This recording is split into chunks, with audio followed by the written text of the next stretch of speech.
오늘 우리에게 주신 말씀 누가복음 24장 50절에서 53절 말씀입니다. 누가복음 24장 50절에서 53절 말씀 같이 읽어 나가도록 하겠습니다. 거룩하신 하나님의 말씀입니다.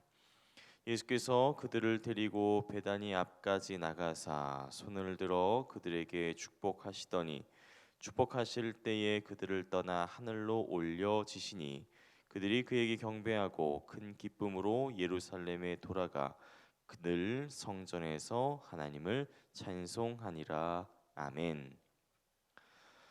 누가복음의 마지막입니다. 예수 그리스도의 탄생 그리고 성장 과정들, 공생애의 굵직굵직한 에피소드들을 차례대로 써 보냈던 이 누가복음. 이제 십자가에서 죽으시고 장사된 지 사흘 후에 부활하시고 이후 40일 동안 제자들에게 나타나셨던 예수께서 마침내 하늘로 올려지신 이른바 승천 사건으로 마무리합니다. 우리는 이 승천하면은 신선이 구름 타고 공중부양하고 하늘에 슉 올라가는 그런 그림을 생각하기 쉬운데요. 그래서 예수께서도 어떻게 승천하셨나, 구름 타고 승천하셨나, 아니면 등에 날개 돋쳐서 날아가셨나, 아니면 하늘에서 천사들이 마차 끌고 에스코트했나, 이런 거에 관심을 기울이기 쉽습니다만 정작 성경에서 말하는 승천 사건이라는 건 그런 얘기가 아닙니다. 우리가 예수의 승천 사건에 대해서 묵상할 때 짚고 넘어가야 할 몇 가지 포인트들이 있는데요. 가장 먼저 생각해야 될 그것은 예수께서 하늘로 올라가신 것이 아니라 하늘로 올려지신 것이다.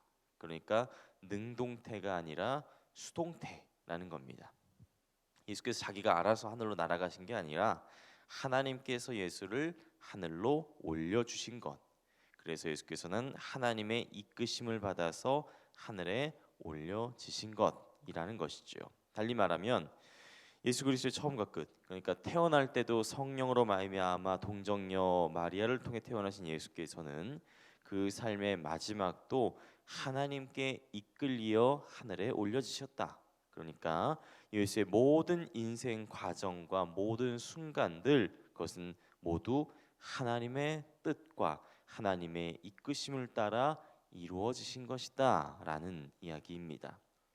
그런 맥락에서 예수의 승천이라는 것은 그저 신선이 구름 타고 올라간 그런 이상한 그런 사건이 아니라 예수 그리스도의 말씀, 그의 삶, 그의 모든 뜻, 이 모든 것이 하나님의 말씀이었고 하나님의 뜻이었고 하나님의 계획에 의한 것이었습니다라는 사실을 하나님께서 직접 증명하시고 입증하신 일종의 인증샷, 인증 도장을 찍은 사건이다라고 말할 수 있는 것이죠.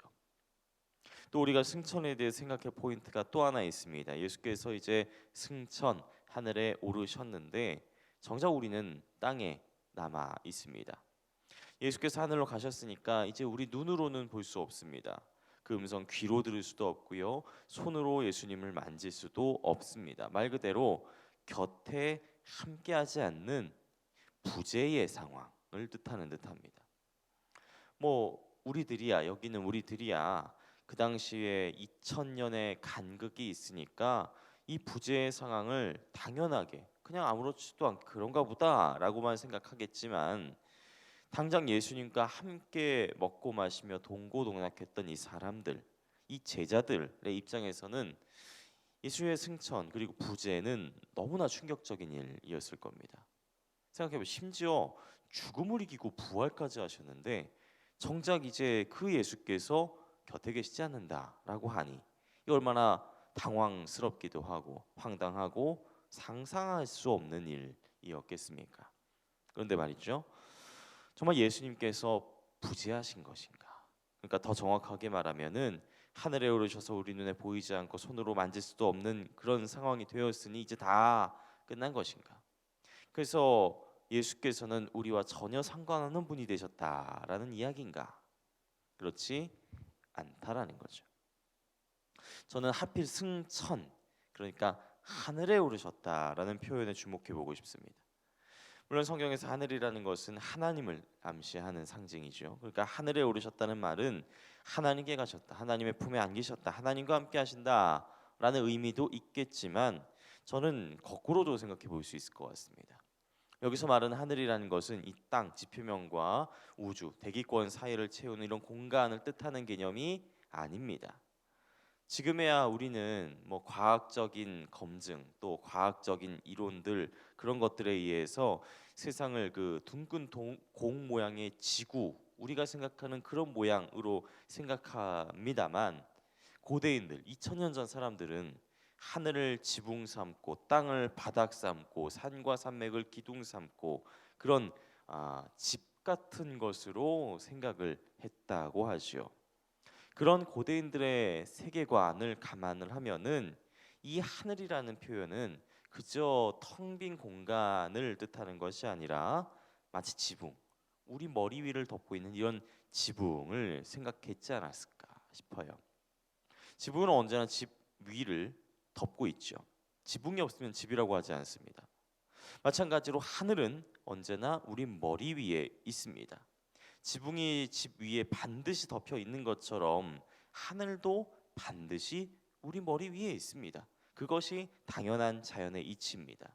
그렇다면 예수께서 하늘에 오르셨다라는 이 표현 역시 하늘이 머리 위에 있는 것처럼 예수님께서도 우리 머리 위에, 그러니까 더 정확하게는 우리 곁에 우리의 삶 가운데 함께 하신다라는 말이기도 할 것입니다.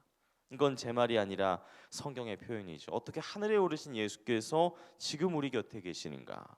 요한일서 4장 13절 말씀, 그의 성령을 우리에게 주심으로 우리가 그의 안에 거하고 그가 우리 안에 거하시는 줄을 아느니라. 성경이 뭐라고 얘기합니까? 성령으로 우리에게 주심으로. 그러니까 성령 가운데 주님께서 우리가 함께 하신다라는 거죠. 이것은 우리가 매 예배 때마다 고백하는 사도신경의 말씀과도 연결이 됩니다.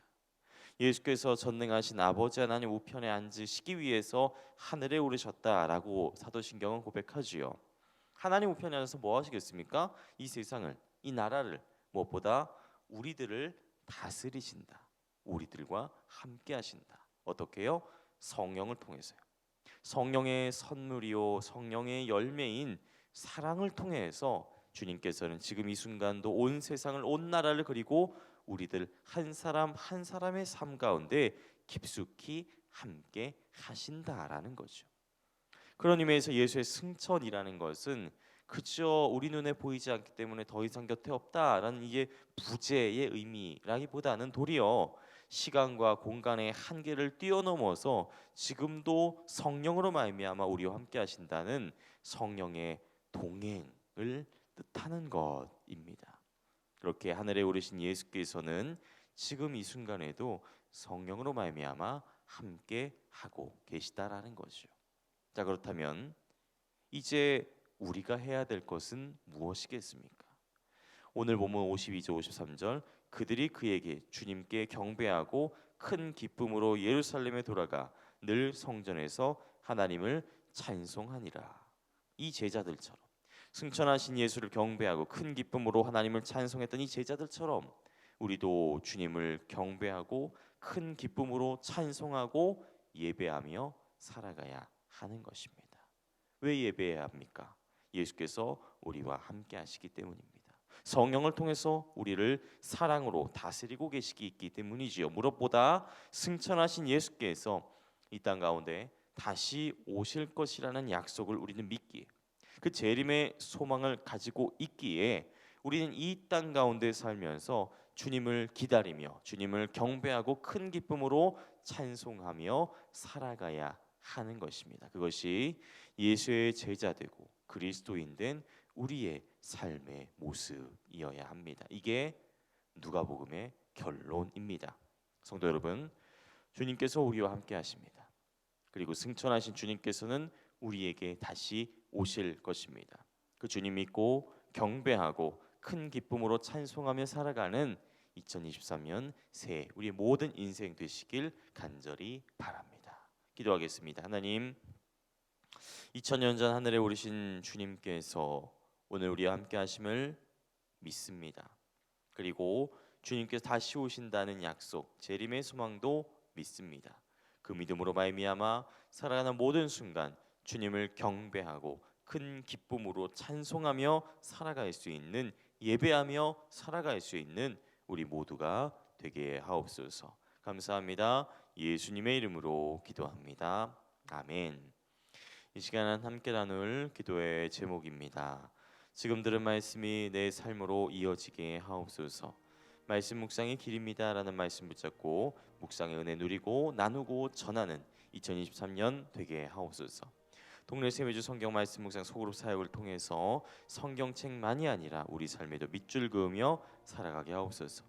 몸과 마음이 아픈 이들, 믿음이 연약하여 흔드는 이들을 붙잡아 주셔서 주님의 은혜와 사랑을 늘 경험하고 감사하며 살게 하옵소서.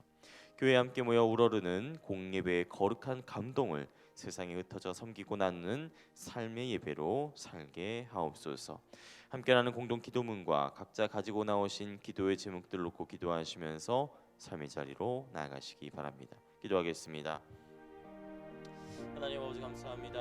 하나님 누가복음을 하나하나 묵상하면서 주 예수 그리스도 우리를 위하여 십자가 지시고 우리를 위하여 죽으시고 우리를 위하여 부활하신 그리고 승천하신 예수 그리스도의 모든 인생 우리가 하나하나 짚어보고 살펴보고 묵상했습니다.